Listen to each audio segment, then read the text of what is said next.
Ah, yeah, yeah, yeah. Give it to me. Uh, uh, uh, uh, uh. Yeah, yeah, yeah. What's going on, family? We are live. We are live, and I'm coming at you live. Ladies and gentlemen, welcome to another exciting edition of Random Topic Tuesdays, the hottest live stream here in the cosmos of social media. Whether you're watching via Rumble, that's YouTube, or X. Welcome, welcome, welcome. Shout out to all my family on X. We're live right now. Oh, there we go. Am I blue? Am I blue? It is Tuesday. Yes, I'm blue for you. Excuse me. How we doing tonight, family? I want to turn this music down a little bit because it's distracting me. Let's get into it. Greetings, everyone. Shout out to my family like Danielle. A lot of people. Yeah, yesterday and Sunday, I was just not feeling that great. Wore out from the birthday weekend and work and all this stuff. You know, there's a time when your body tells you it's time to shut it down and you got to listen to it. So I was wasn't feeling the best. So I didn't talk about the Super Bowl that Sunday, although I probably could have, but there was stuff I was catching up on, and I actually thought of going on live yesterday, but I wasn't feeling that great either.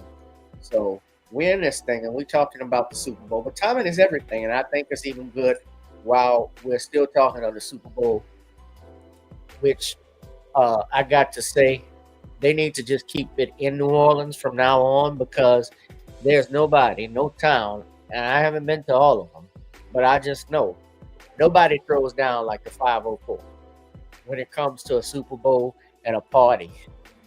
Uh, everything uh, we do downtown, everything they shut down everything for the white folks that came in and the visitors because New Orleans is a town centered money. It's driven by tourists. It's driven by the economy. People want to come see the French Quarter. People want to see the warehouse district. People want to see a. And thank you for the birthday wish, Danielle. I appreciate it. Yeah, I did get your text message. I'm sorry I didn't get a chance to respond. I was busy that day, but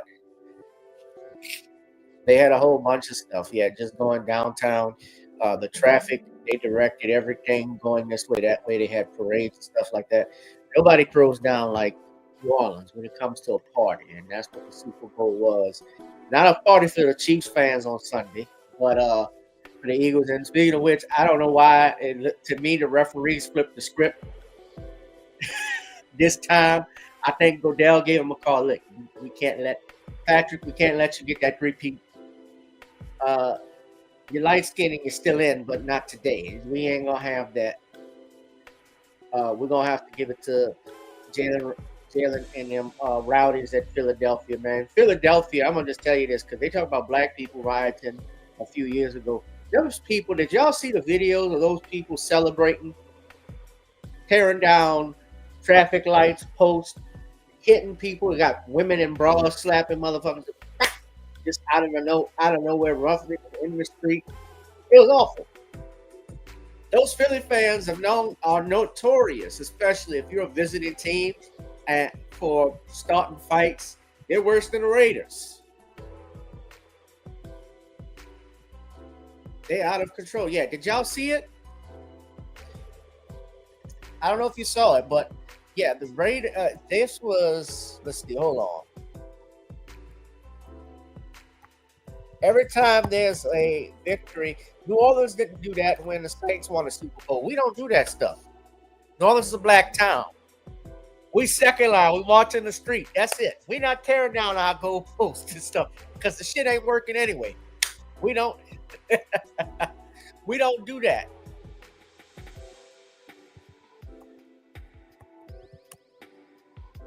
Yeah, there was chaos. They were rampaging.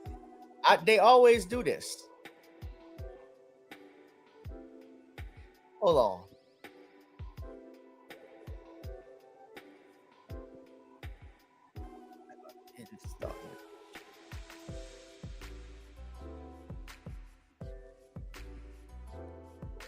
They always start with this stuff. Hold on. I'm sorry.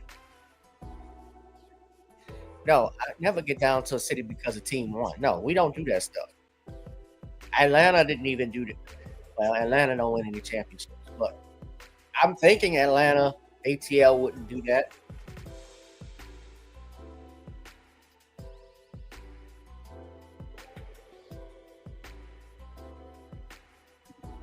When Joe Louis won and beat Max Mellon, they were cheering all in the streets in Harlem and everywhere across the country. But you never heard of people tearing up buildings and rioting, stepping on cars and shit. So, yeah, this was outside. So this is.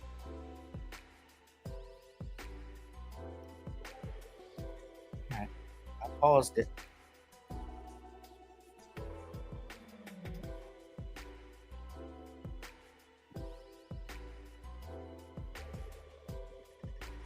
I hate when this does that.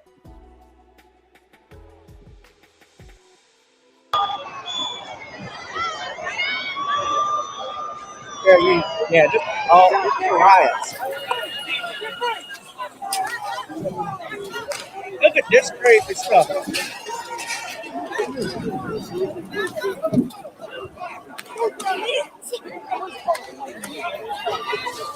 White trophies matter.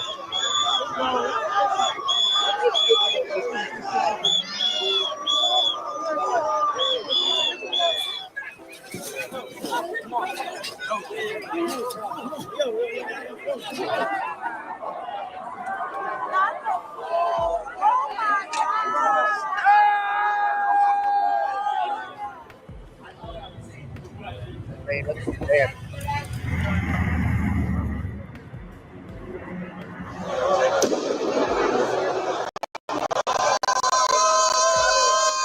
Philadelphia's second Super Bowl got away. Now, this was Philadelphia's. They got fires and stuff in the street. This is Philly's second Super Bowl in their team's history. Now, that was in Philly. That was in Philly. Yeah, that's how they get down. Their first Super Bowl that they won against New England Patriots are different. They've been to 5 Super Bowls. They've been to the Super Bowl, at least 3 Super Bowls in the last 7 years.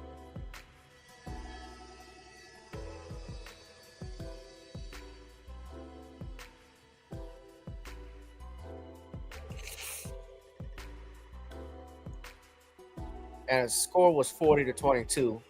So, yeah, the Super Bowl was big. You had all these celebrities in town and so forth.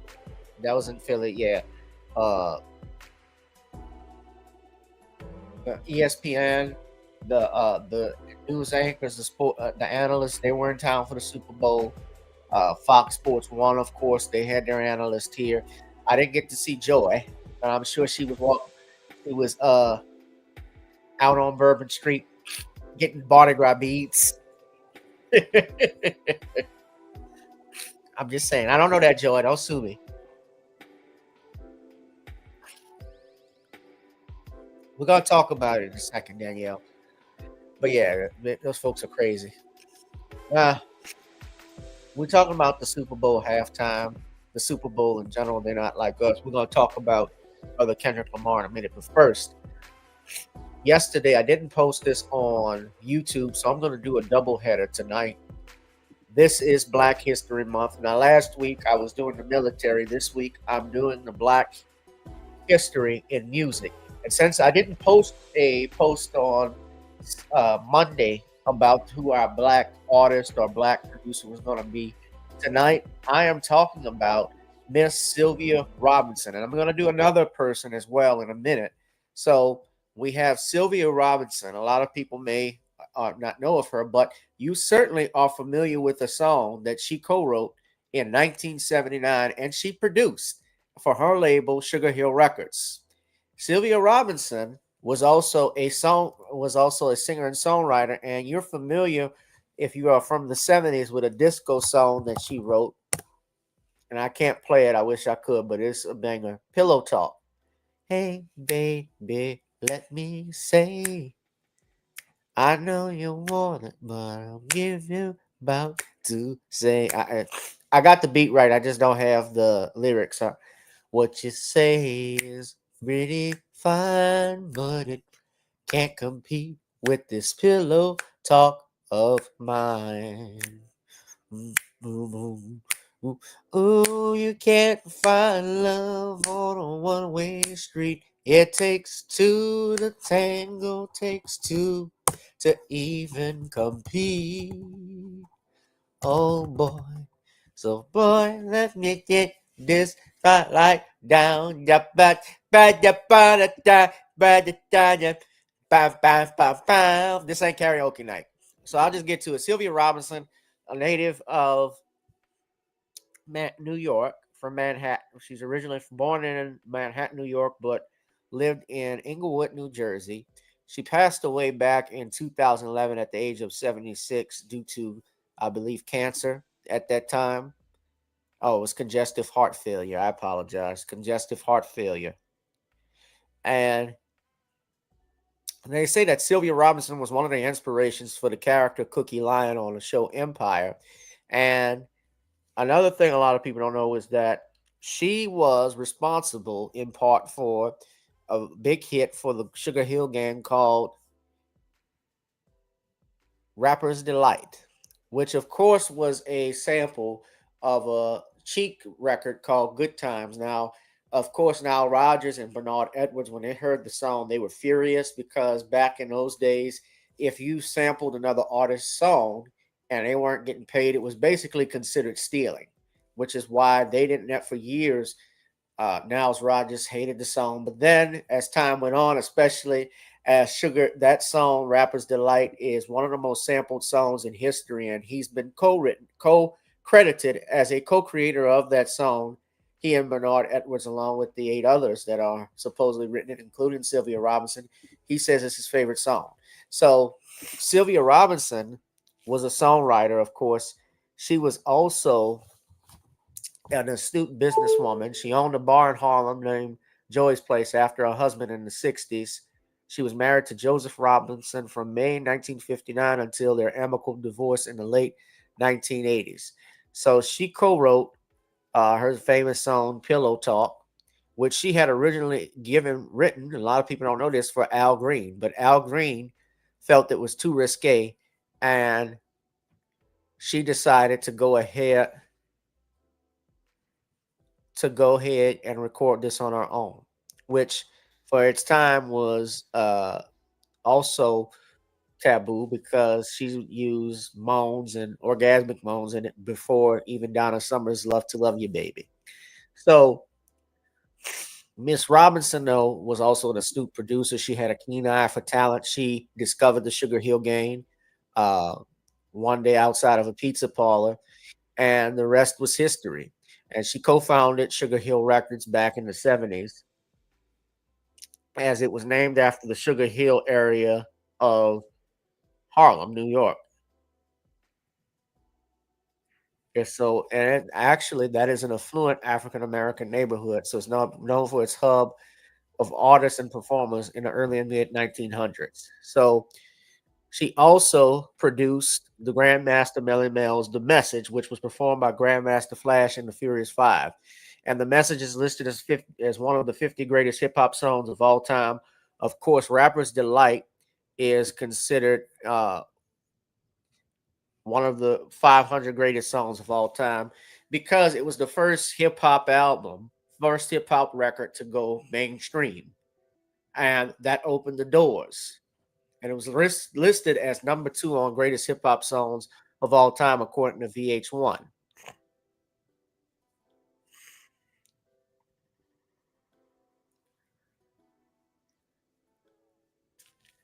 So we salute you, Sylvia Robinson, for tonight, for being for our Black History moment and the work that she did, of course, in the music industry.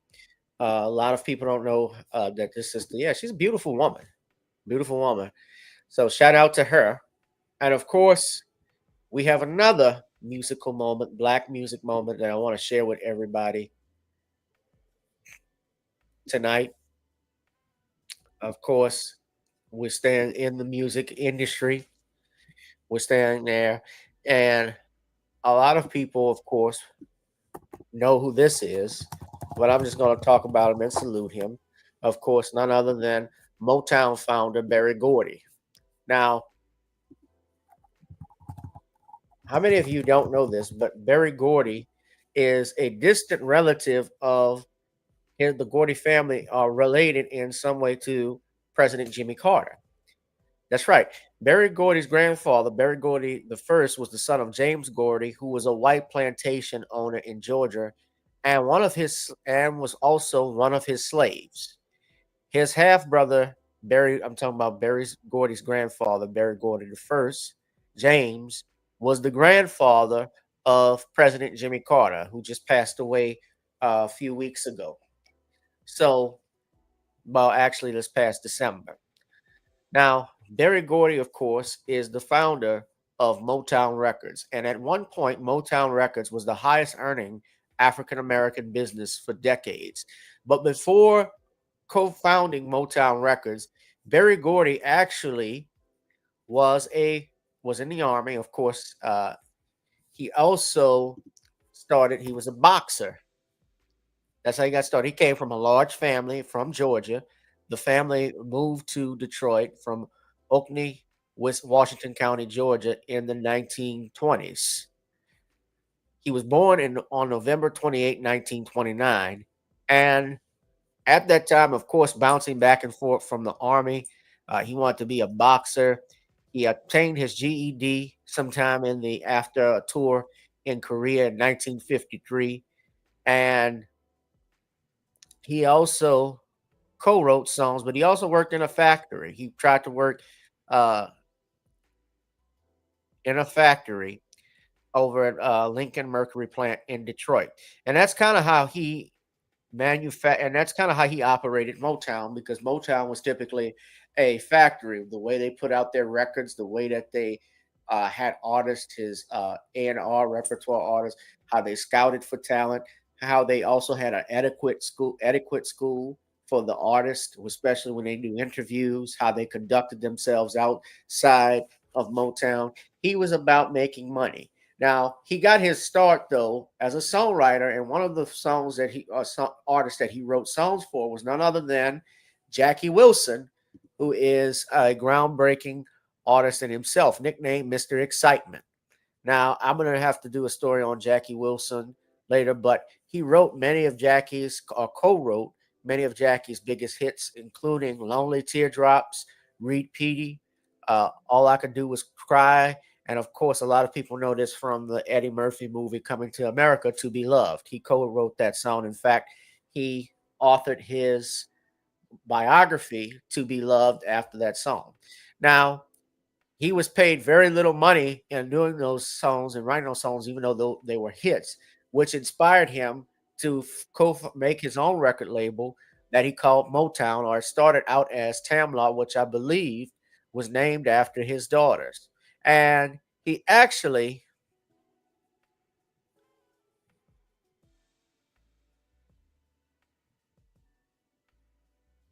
got a loan from his parents of about $800 to create an R&B record label, which was made out of that little house that you see, Motown Records, that is now a museum. That is where Motown was created, the Hitsville, USA, on there. That's it. Now, 2648 Grand Boulevard in Detroit. From 1959 to 1968, it was the Motown headquarters. And later on, it became a museum in 1985. And of course, Berry Gordy moved Motown out to Los Angeles, where he also went into not only television production, but also movies. He produced a lot of stuff for Diana Ross, his girlfriend, mistress at the time. You know, Berry Gordy and Diana Ross have a daughter together. Uh, but in his career, he's responsible basically for launching the other careers of notable Motown artists from Marvin Gaye, Stevie Wonder, Smokey Robinson and the Miracles, the Temptations, the Four Tops, Diana Ross and the Supremes. Uh, I'm missing some other people. It's going to come to me. I'll throw in the Commodores, Rick James, Junior Walker, a bunch of people who are in there. Uh, of course, Tammy Terrell. Uh, there's a host of others, the Contours, a bunch of people. Uh, but of my one of the main things I learned too about Berry Gordy in his career in the music business from the time he started in the 1950s to the time he retired, he wrote or co-wrote nearly 250 songs of the Joe Bet Music Publishing. Excuse me, I'm sorry. Ugh, I'm congested. Sorry about that. Yeah. Have you seen his sons, his other sons? Of course, he has a son, Rockwell. That's one of his sons. He looks like him too. He has another son that was and I forgot, yeah, Tina Marie was another one he launched. But he wrote over 250 songs. And yes, he was inducted into the Black Music and Entertainment Walk of Fame. He was also given the National Medal of Arts Award by President Barack Obama in 2016, and he was inducted into the Rock and Roll Hall of Fame in 1988. He was also inducted into the Songwriters Hall of Fame in 2013. He received the Pioneer Award, but he was recently, surprisingly, inducted into the Songwriters Hall of Fame uh, a little while after that, which I didn't understand. But because he was responsible for a lot of hits, and he had a keen eye for talent. One of his songs that I love, of course, that was the first Motown hit, the first hit for Tamla Records in 1958, was a song called "Money" by the late Barrett Strong. He and Janine Bradford wrote that song, and it sold over 500,000 copies initially. So it was his first gold record. 1959. So money, that's what I want. So yeah, Berry Gordy, I salute you tonight, sir. He just recently retired, actually a couple of years ago. He announced his retirement, which is shocking because he's still working even in your 90s. Barry, come on, man. You got money to burn. You sold Motown in 1988, which he sold Motown, and later on he would sell the Joe Bet Music Publishing Catalog. And you can read an interesting article about that. And we're going to be talking about him. He actually considered selling it to Michael Jackson, which I wish he would have done because that catalog is very lucrative, but also to keep it into a Motown family members' hands and also black hands as well. But shout out and salute to Berry Gordy on the work that you did. This is our second Black History moment, Berry Gordy, and I'll throw in Berry Gordy and the Motown family. I just think that's fair. The Gordy family, because a lot of stuff that Berry Gordy did too, he employed members of his family. Oh gosh, I forgot the Jackson Five. Did I? I didn't mention the Jackson Five as the artist he discovered. Oh God, sorry, I forgot about that. My bad. How can I forget? Nicole would kill me. You forgot to mention Michael. I don't want to do that.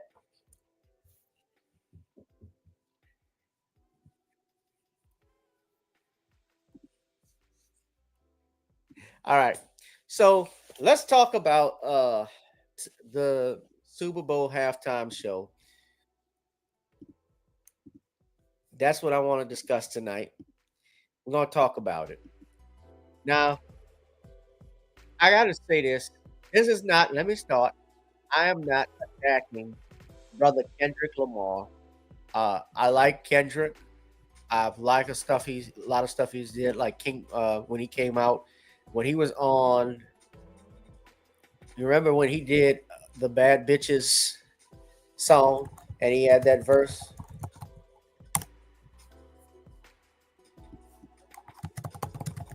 I love bad bitch. Effing problem with ASAP Rocky and those guys, yeah.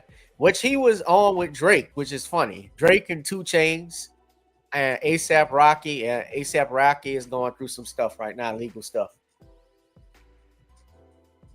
That was God. I can't believe that's 12 years ago when that happened. But when he came out with that, I remember when he came out with King Kunta. I thought that was great. Uh,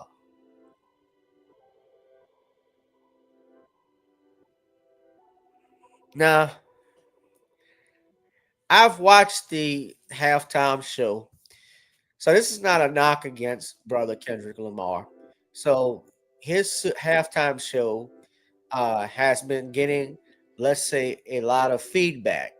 For instance, especially if it's for some, especially in our group, I would just say black, has been mostly positive for the most part, while there have been some, especially on the other side, let's just say white, where it's not been favored as much. And on top of that, okay, there are some, and there are even some, and I'll say this, there are people, especially in the New Orleans area, some people who I've seen and spoke with, they would like, man, Wayne should have got that. They feel Wayne should have gotten that. The halftime show, but I have to say this, and I know people are looking into, the messages that he had in it. I can't play, of course, all of it or play any of it because I'll get a copyright strike from the NFL very quick. A lot of people, of course, have been saying that it was trash. They said that the Super Bowl was watched by over 127 million people, 127.7 million. Though they're saying that Kendrick's performance was 133.5 million, topping Michael Jackson's performance. Now, I'm going to get to that in a second, but I got to say this too. I think a lot of people, though, because they talked about how Kendrick had everything, how the people would dress. You had Samuel Jackson coming out there looking like Uncle Sam. If anybody seen that Samuel Jackson picture,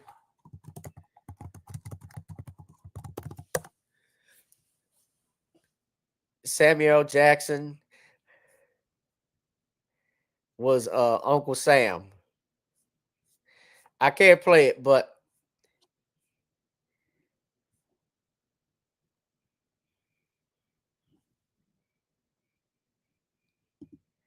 they said Trump walked out. Yeah, Trump was actually in attendance at the halftime show, the first president to actually be there. But everybody talking about this the revolution.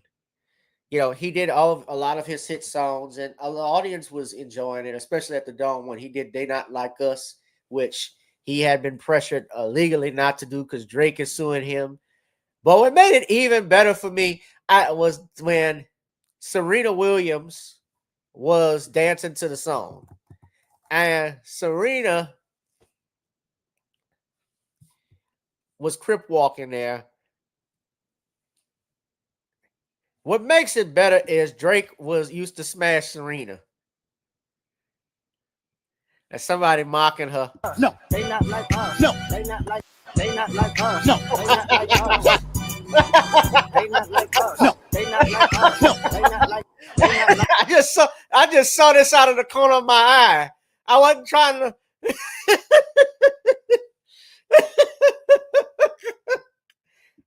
I just saw this shit. What? Like the cowardly Negro lion, man. Just get out of here.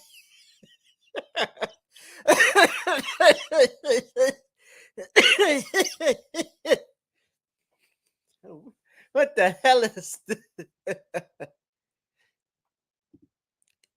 Oh my God. Okay.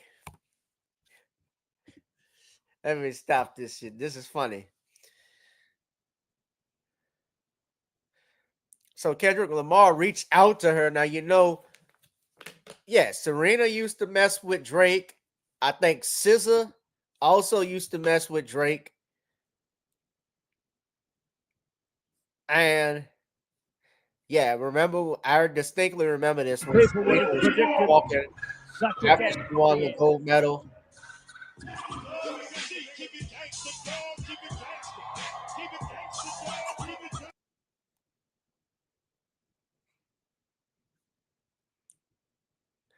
And this was a way, I guess, for her to get back at Drake.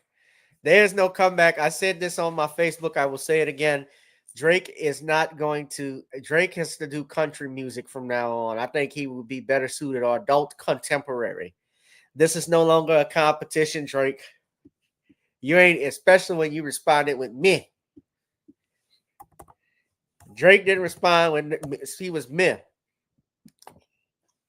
Now, the reason why I think a lot of, especially a lot of us, a lot of black people are behind Kendrick too, is because he's the first rapper to actually headline the Super Bowl solo.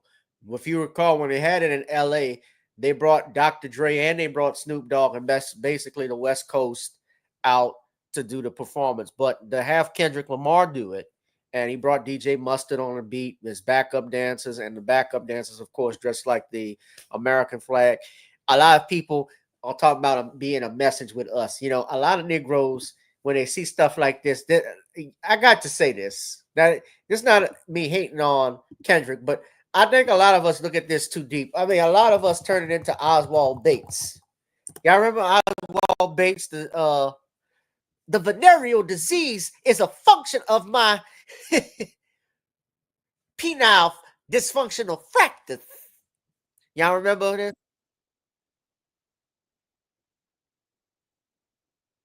I just seen a lot of this stuff.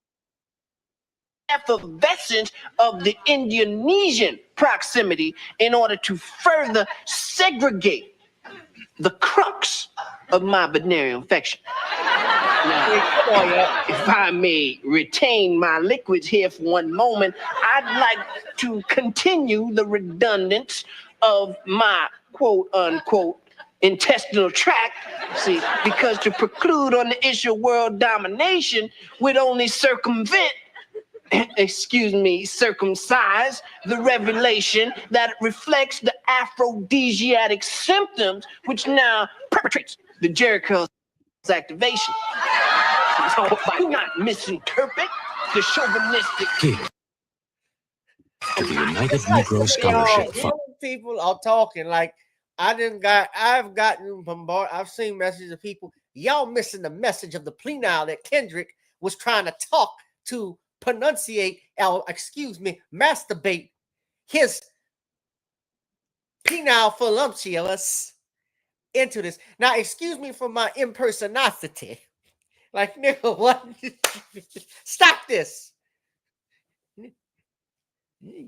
He's an entertainer. Look, I love Kendrick. Don't get me wrong, but he's an entertainer, just like Public Enemy. Now, yeah, Public Enemy. I would say Kendrick might be the closest we have as far as doing conscious stuff with things that we didn't have in the night that we had in the 90s that we didn't have in the 2000s and so forth.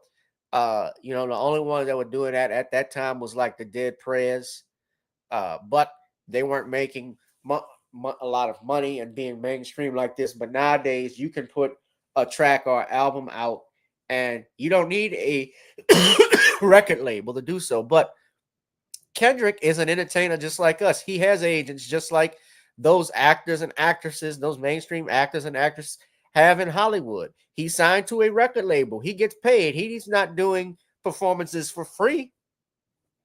Not a Super Bowl halftime show. That's free, yes, because ever since, and I'm glad I brought up Oswald Bates for a reason.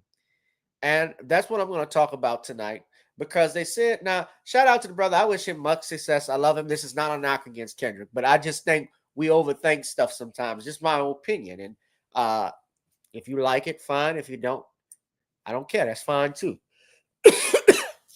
But I didn't see it. You know, my parents were watching and they were like, what the hell is he saying? Like, my daddy is old school. And what's funny was when Samuel Jackson came on the screen, my dad said, hey, look, it's Samson. Go ahead, Django. My mom was like, go ahead, Django. He wasn't Django, mama. He was Steven.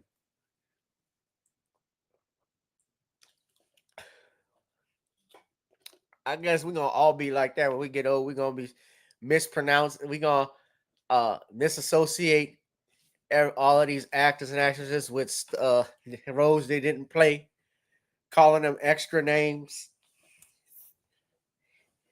Yeah, Kendrick was able to masturbate his penile function on over the vaginal forstrates of the American penile system. Come on, man. Yeah, it was a great performance. I thought it was great entertainment for me. I give it a B plus for me. Just something. Well, let me count back. I gotta give it an A. I'll give it an A minus. I give it an A minus. But I will say this: it was not out of the 30 years plus years they've been doing a Super Bowl halftime show. I don't consider that to be the greatest halftime show of all time. Now, let me say, they said it broke records. They said Kendrick Lamar's show was the most watched halftime show of all time. Now, I got to call BS on that for a reason because, well, not BS, but I call into question those remarks because nowadays, everybody can go online. And if you go to NFL.com right now, they have the halftime show available and you can watch it. They said that Kendrick Lamar's halftime special is the most watched halftime special in history with over 133.5 million views. Now, this is according to Sports Illustrated. Now, this is what Sports Illustrated says. They said Kendrick Lamar's was the most watched ever, according to Rock Nation. You know, Jay-Z is the one who puts the halftime shows together, his company. That's the deal he has with the NFL. And they say he dethroned Michael Jackson's long-standing record of 133.4 million viewers in 1993. Now, I have to call, you know what? I said I wasn't, but I have to call bullshit. I have to call BS. I'm not saying in any way, this is not, again, me trying to knock Kendrick. But when Michael was alive, he was the king of pop. He wasn't just the king of pop. He was the GOAT, the greatest entertainer on earth. Anytime this, everywhere this man went, it could have been anywhere. It could have been in Barcelona, Spain. It could have been in Russia, Moscow, Russia. He could have been banging in Bangladesh for all I knew, or Beirut. He attracted a worldwide audience. If you had Michael Jackson coming on, everybody was going to stop doing what they're doing just to see him. And this could even be in places. There are places even in without running water, places without electricity, where those people know who Michael Jackson is. That's how popular this man was. And in the 90s, and you're talking about a time also you have to consider this, there was no internet. So I wonder how many, with the numbers that they're saying, how many of those were subsequently done after the game that went to see the halftime show. Because if you read the reports that I've seen, and I'm giving you my information, this is coming courtesy of a place called eMarketer. Now, they deal with charts and data. They deal with marketing and advertising from what I learned about them. Hold on, y'all. I got to turn this fan off. I think this is, oh, a second. I think this is what's getting me to cough. Excuse me. Hold on.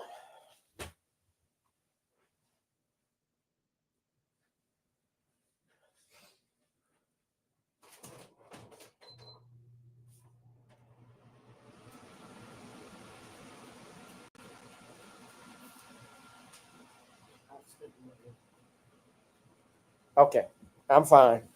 All right. So let's get back to what I was talking about. They said that the Super Bowl deliver on ratings and ads. This is from eMarketer. So they deal with sports, they deal with the data. This is what they had to say. Super Bowl 59 had all the ingredients for a record-breaking night. Kansas City Chiefs lost to the Philadelphia Eagles, which was a score of 2022. President Donald Trump, which was a historic performance, and Taylor Swift, whose impact on the NFL ratings have been talked about all season. By the way, she got booed when they showed her on a jumbotron. So what they're stating is that last year, the Super Bowl ratings were 123.7 million, which was the most watched U.S. television event in history, behind the Apollo 11 moon landing in 1969 per Benzica. Samba TV reports that 37.1 million U.S. households watched the game, a 5% decline from 2024. The halftime show featuring Kendrick Lamar drew 8.8 million U.S. households, down 4% from Usher's performance last year per Advanced Television. These are their sources. Tubi's role, because Tubi was also streaming the Super Bowl, was significant with an analysis predicting up to 15% of total Super Bowl viewership came from the free streaming platform. A key factor in the viewership they said, may be NFL fatigue, with the Chiefs appearing in their fourth Super Bowl in 5 years. The league also faced 2.2% lower regular season ratings compared to 2023.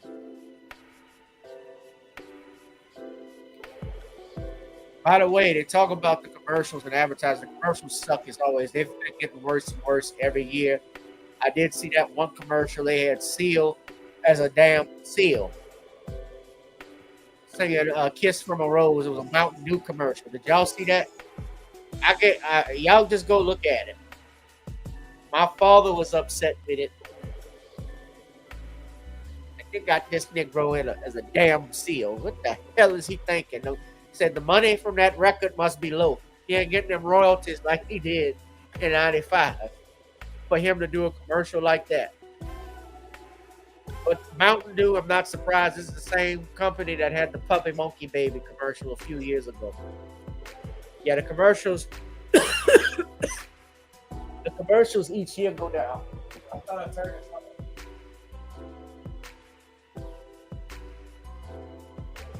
So I just called in a question for that. Now, when you talk about the Super Bowl halftime show, you can't talk about the halftime show without mentioning In Living Color. Now, I shared that In Living Color video with y'all for a reason. Now, but before I get into that, and I forget. So they say the views last year were 123.7 million. The Kansas City Chiefs, of course, won that Super Bowl. And now what they're saying is that the average Super Bowl 59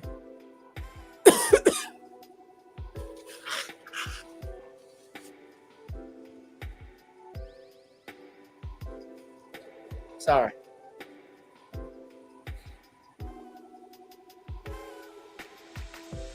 They're saying Super Bowl 59 peaked at 152.4 million viewers.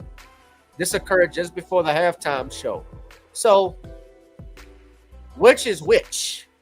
And how are you watching it? And the viewership.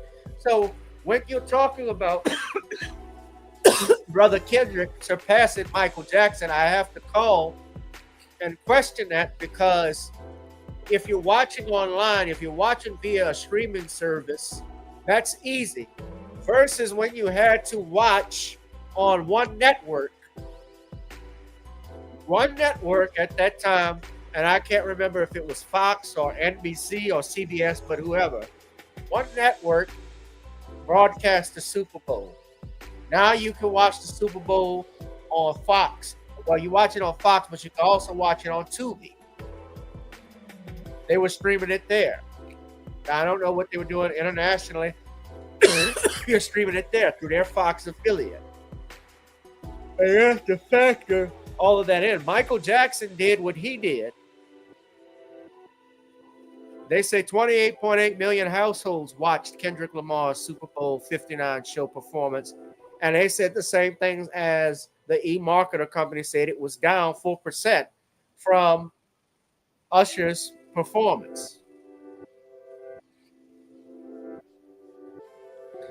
But they say here, you got to pay attention to this. Now, this is marketingdive.com. They say linear TV viewership decreases as streaming becomes more popular. So people are not watching cable as people are watching through streaming. This is why with streaming services now, when you watch streaming services, if you've ever noticed, The NFL and NBA, they stream some games on Amazon or on CBS. Or now they put the NFL on Nickelodeon. NBC, they do Peacock with the playoffs. And as a result, the viewership, though, too, has gone down with it because a lot of older people who used to watching the games for free when they would come on network television, they don't feel like paying for a streaming service.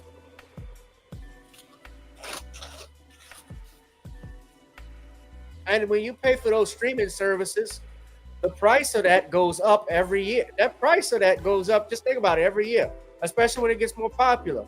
If you ever get those notices, like if you watch Paramount Plus or Apple Plus, I get subscription notices saying that AMC Plus, which you've subscribed to, which you pay $9.99 a month, we're going to increase to $10.99 a month. And when you start thinking about that, you're talking about going from, let's say, $120 a month. Now it's going to be $133 a month. $133 a year. Excuse me. If you're paying $10 a month, roughly, that's $120. You're going to increase it by $1. Well, that's $133.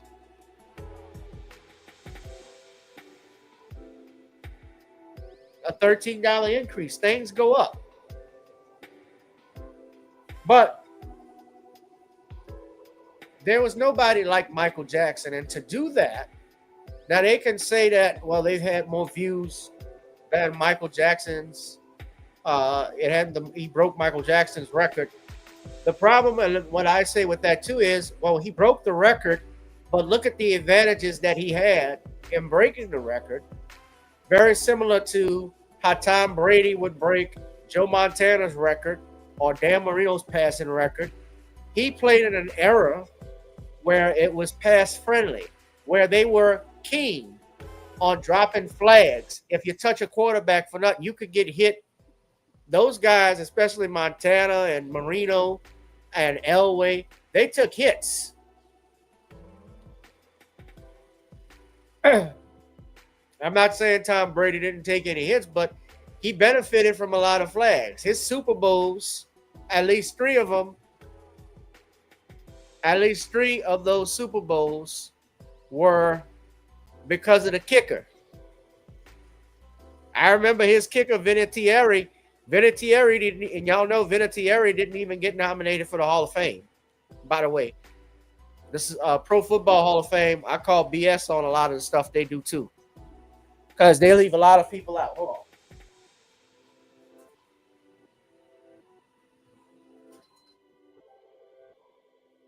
Eli Manning didn't get in, and Eli Manning beat Brady twice. Now, Eli is not somebody that I think is one of the greatest quarterbacks of all time, but they got quarterbacks who've accomplished less, thrown for less yards, that are in the Hall of Fame.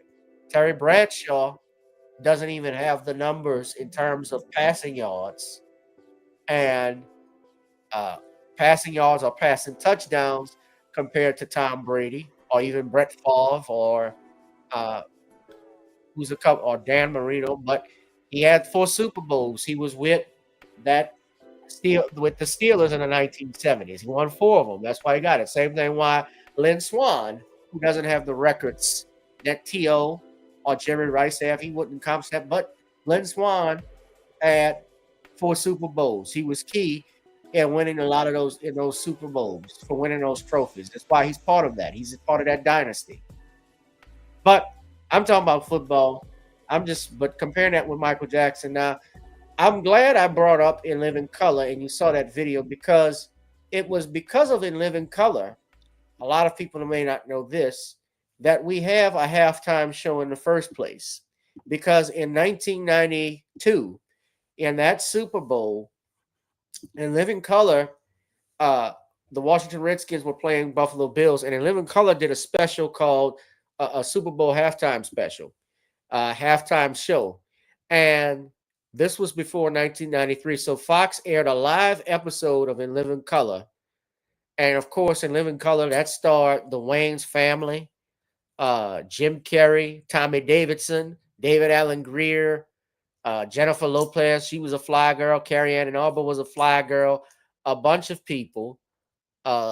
Even George Stephanopoulos' wife, Alexandria. I forgot Alex's name. It's gonna come to me. She's known as Stephanopoulos now. Alexandra Wentworth. Yeah, she was a featured act on that show. She got her start on In Living Color, and it pulled over. They pulled away 20 million viewers. And Tommy Davidson even said, "We knew that we could give a better show," which they did. It was funny. And at that time, the halftime shows, of course, they weren't the spectacular way you had these artists performing. These artists don't even get paid. And because it drew viewers away, the Super Bowl, or the NFL, I should say, rather, the next year in Super Bowl 27, they made some changes. And the biggest change that they did was they got Michael Jackson, who was the biggest star at that time. And Michael, to my knowledge, didn't even want to perform at the halftime show. He didn't want to do that, but it was going to be a way for him to bring his charity, bring his money to his charity, which is why he ended up doing it. Yes, you're talking about Deflategate. That was in 2016 or 2017, something along those lines. Forget just to deflate the balls. The New England Patriots coach Bill Belichick was caught cheating. Belichick in 2000, this is when they were going for their record. In 2007, they had something called Spygate. They were actually getting cameramen to spy on the other teams, opposing teams, so that they could get their play calls. They didn't vacate their wins. They didn't make them vacate their wins. They didn't make them, they didn't suspend their coach for a year. Belichick wasn't suspended. No, Belichick got to still coach. They didn't question their Super Bowls. No, they still got their rings. Do y'all know that Robert Kraft, who's the owner of the Patriots, I should say Tug and Hug. Y'all find out, look up Robert Kraft in the massage parlor. Y'all see what I'm talking about why I say Tug and Hug. Yeah, Robert Kraft, he hasn't even been inducted into the NFL Hall of Fame because of that. A lot of those scandals, and he's eligible. I mean, he's been with that team since the 90s. Since he's had that team. Probably a little bit further than that. Multi-billionaire, yeah. Kraft. Yeah, he helped get Belichick in.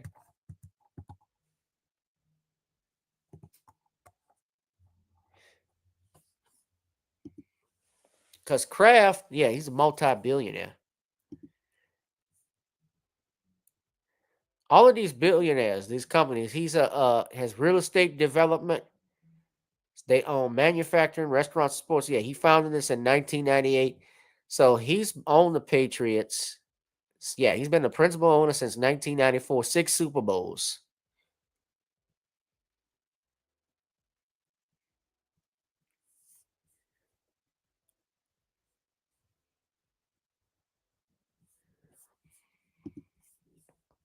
Yeah. But y'all look this up. Yeah, this is Robert Kraft. Yeah, every year he has never advanced into the Hall of Fame, despite having won 6 Lombardi trophies. Yeah.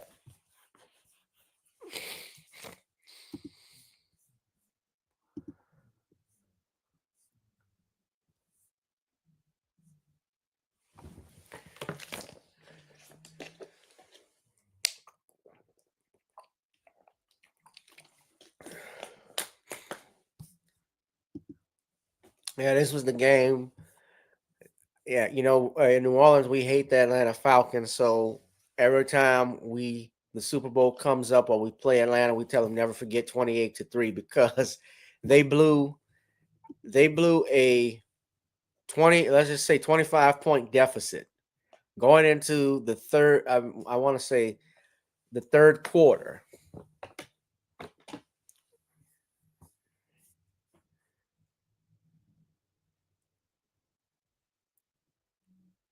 It was 28, yeah, 28-3 in the third quarter. The Patriots, I think they scored a touchdown, but they ended up scoring about 3 straight touchdowns.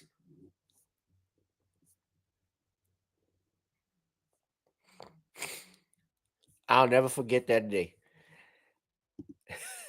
The the Falcons have never let that day down. But getting back to what we were talking about, so when I look at the numbers of this again, I think Kendrick's performance was great, but I don't believe he should be put on a level or say I. Let me rephrase that because I don't wouldn't put anybody on Michael Jackson's level, nobody. But I don't believe his viewership instantly like Michael Jackson. I believe there has to be an asterisk where we have to put on it because Michael is still a GOAT, in my opinion, and he accomplished a lot with very little compared to the day where we have the internet, something that he didn't have in the 1990s. So I'll leave it at that. By the way, when they talk about Super Bowl halftime shows, there was, and I can't think of who.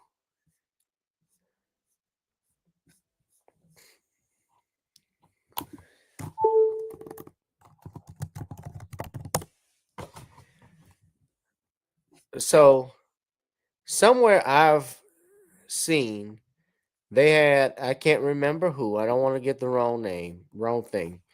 But on the list of halftime shows, I'm looking at The Guardian here. Now,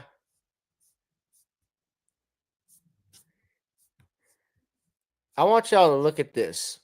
This is what I'm talking about. Now, at number one, The Guardian, they listed Prince's halftime show as the number one. Now, I think Prince's halftime show, if you remember those, I remember that was February 10th, I believe. The Colts were playing the Bears. I certainly love Prince. I think Prince and Michael rival each other as artists. That's just me, and a lot of people feel that way because Prince is probably the only one who I think could come close that could be in competition with Mike. He's the only one. Him between him and maybe I would throw in Mike's mentor James Brown. I could probably could see an argument for that, but very few. But Prince was just a complete artist. But this is the Independence halftime show, and they ranked the greatest performances from Rihanna to Bruce Springsteen. And at 10, they got Tom Petty. 9, they got Rihanna. 8, when Rihanna had her belly out, she was pregnant, I think, at that time. 8, she got Paul McCartney. They got Paul McCartney, Madonna at number 7, Katy Perry at number 6, Bruce Springsteen at number 5. Now, I remember this, and Springsteen, basically, I was falling asleep in that. It was slow. Lady Gaga at number 4, Jennifer Lopez and Shakira at number 3.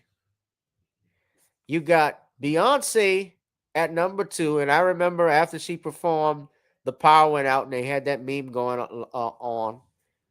And at number 1, they have Prince. Now,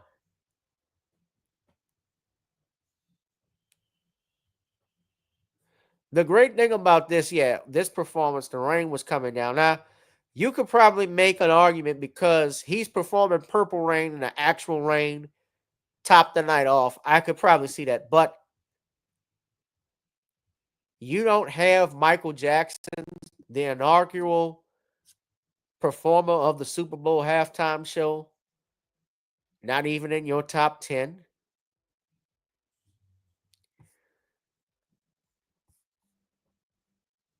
Royson O'Connor, you should be ashamed to have written this, a music editor.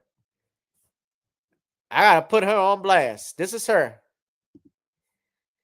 You ought to be ashamed of yourself that you don't have Michael Jackson not even mentioned, not even an honorable mention.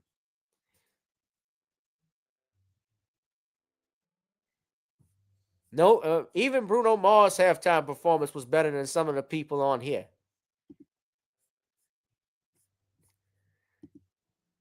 The hell you get this from? Rihanna didn't do nothing but singing. She can barely do that.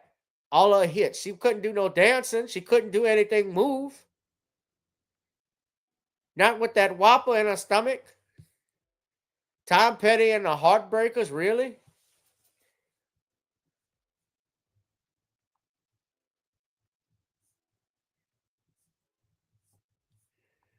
Bruce Springsteen. This is terrible. This is why people flock to black media.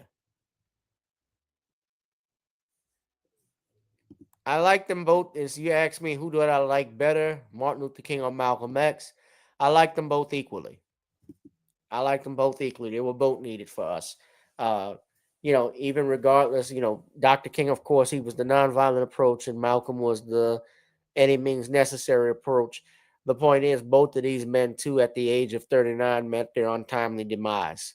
And they were certainly killed. What I believe they were, you can't even say the word but I just say they were taken to the shadow realm. Let's put it that way, because of their stance against Vietnam. And because, especially Dr. King was in a position to determine public policy, which is to determine foreign policy.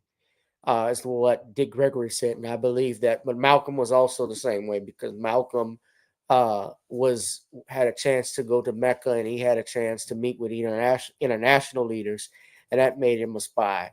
Made him be spied on and become a target, an even bigger target in some ways than Dr. King. But yeah, that list is crap. So, guys, what did y'all think? I see some of y'all say you agree with me on that. Yeah, I guess Pearly, you agree with me about Prince being compared with Michael. He's the only one I think that could do that. But yeah.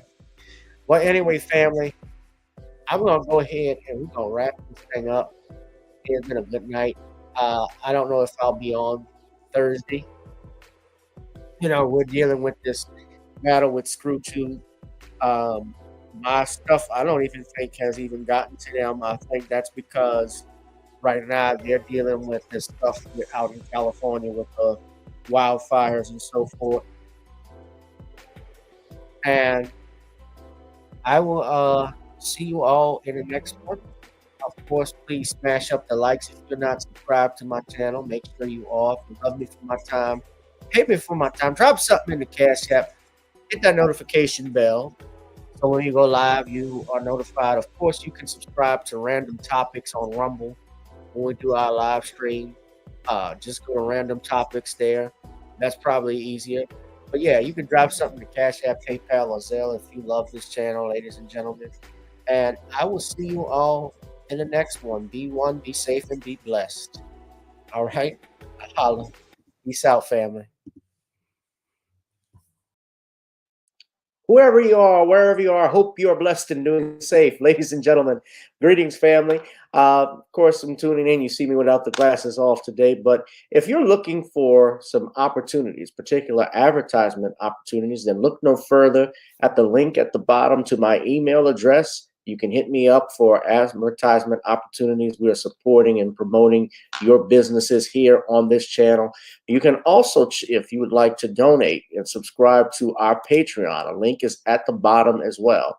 So you have multiple ways in which you can advertise with the platform by emailing me when we go on through our live stream. You also have access to premium content, those that want to see premium content that you will not find here on YouTube or Facebook or Twitter, as I am suspended probably by now. You guys can check out the Patreon at link at the bottom. But advertisement opportunities, definitely email me, gavin.grich1@gmail.com for rates. And for the Patreon, it is the same as the YouTube channel. It is channel gboot2786. All right, I'll holla. Peace.